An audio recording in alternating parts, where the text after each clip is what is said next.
Bonjour à toutes et à tous, la vidéo sur Midi Olympique ne s'arrête pas après le mondial. Retrouvez votre journal quotidien au format audio tous les soirs du lundi au vendredi, ainsi que le dimanche soir au format vidéo. Bienvenue donc dans la première édition de la quotidienne du Middle.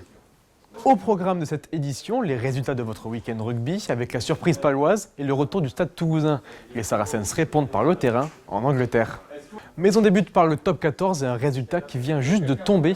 Le derby parisien revient au Racing Men qui s'impose 9-25 à Jean-Bouin grâce à un triplé de Teddy Thomas. Le stade français sombre à domicile. Si Hans Peter Wild assurait qu'en milieu de semaine que ses protégés ne descendraient pas, la situation commence à devenir inquiétante. La lanterne rouge se situe à 9 points du 12e, le CA Brive.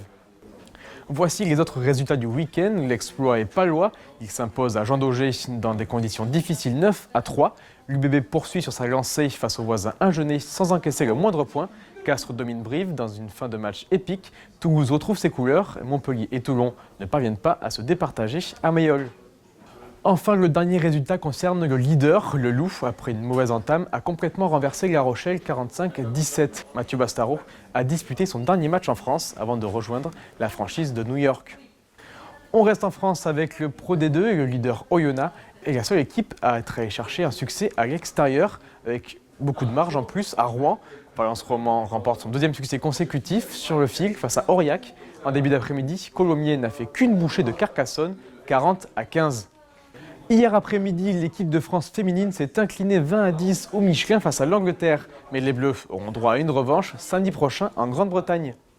En Angleterre, justement, il y avait de la première chip cette semaine, très lourdement sanctionnée pour avoir dépassé le salary cap. Les Saracens ont enclenché leur opération maintien en s'imposant à Gloucester, toujours sans internationaux.